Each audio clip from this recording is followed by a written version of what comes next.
Hello, fourth grade students from St. Michael's CCD. This is Mrs. Sheehan. I'm one of our fourth grade teachers for this year, and today I get to talk to you about one of my favorite things, which is love. And the reason why we're talking about this today is because previously we had been talking about the Ten Commandments, and then the Pharisees had asked Jesus what he thought the greatest commandment would be, and his first said that you should love your God with all of your heart. And then the second was you should love your neighbor as yourself.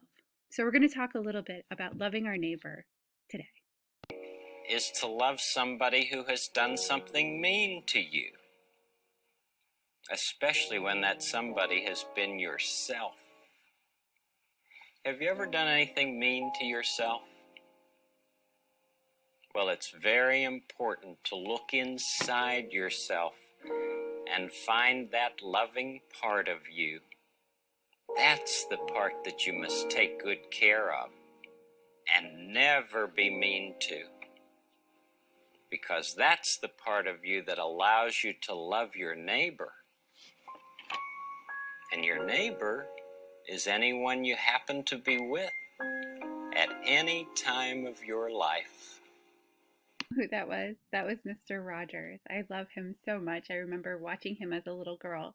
And one of his other quotes that he said on connection is, if you could only sense how important you are to the lives of those you meet, how important you can be to people you may never even dream of. There is something of yourself that you leave at every meeting with another person. Think about that, and we think about how we have so much power over spreading such goodness with each other, within ourselves, and with other people. It's pretty amazing. Sometimes I think it's good for us to see rather than hear how love might work.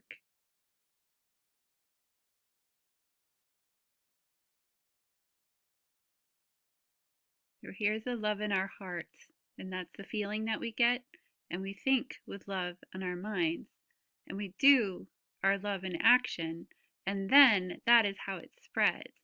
And we love ourselves, we love our neighbors, and love goes in a cycle. Also think of how love works like a ripple effect.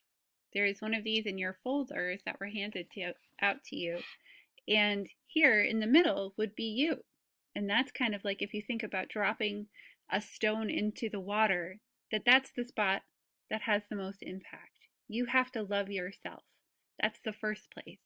And then that love that you have inside you, that love in your heart, those loving thoughts you have, and those actions can then affect your immediate family and the people you see every day, and then go into your extended family and your classmates and your neighborhood and your church, and then the community and city that you live in.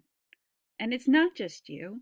Imagine if everyone was dropping their stones into the pond, how many ripples there would be, and what an effect we would have on each other. Another way that I like to think about love as well, and how we can detect it, even though it's something we can't see. This is an energy stick, and it detects energy in a circuit. A circuit is how things kind of flow back and forth and around to each other. And so this is a scientific tool, and it will show us that energy is connected.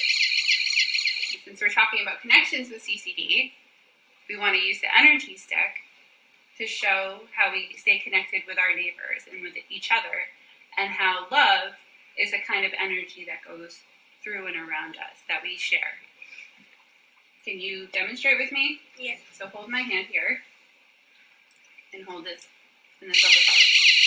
Now, because we're connected, it's going through. But if we disconnect, it doesn't work anymore. So we need to be connected to each other to have it flow the right way. So let's try it this way. Let's all hold hands. Except you. Hold on for just a second. You can hold Bobby's hand. What do you think is going to happen when we touch this?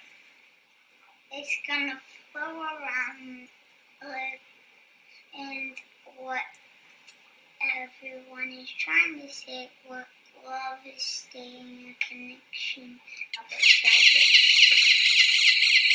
Okay, so it's going through all of us, not just you and me, right? Because Bobby and Liam, can you break hands? Bobby and Liam broke hands. Liam, what does that mean? That means that it's not going all the way around. And so if we break a connection between the two of you, does it work? No. No, we need to still have your connection. Everybody's connection is important to each other. So when we talk about loving our neighbor, we have to love all of our neighbors, not just some of them. We have to take care of everyone, not just some of us. Thank you. Now, many of you may not have an energy stick at home, but the point is that there is a connection and there is an energy that goes through us that we can connect with other people. And when we look at each other and we are able to show each other kindness and show each other love and our acts of love and kindness, then that is when we are connected the most. Can you feel it in your heart when you look in somebody in the eye and you smile and they smile back? What is that feeling like for you? Do you notice that there is something lights up inside of you? And there's actually lots of different ways that people were put together by God so that we would have those feelings and know that that was something that was truly connecting us. Fourth graders, there's one more part to this video, and it's super fun. In your packets, you've got a bracelet. Looks like this. This is an Advent Good Deed bracelet. And the beads on this bracelet can be used to keep track of all of your acts of love. Watch what happens. So let's say you start here and you've done an act of love. You can move this little bead over and you can keep track of them. And pull the bead toward the crucifix for every good deed that you do each day. And at the end of the day, you can move all the beads back so you can start back all over again tomorrow because you have so much love in your heart and so many good deeds to do. So what's a good deed? What do you think a good deed could be? Could it be smiling at somebody who maybe looks like they need a smile?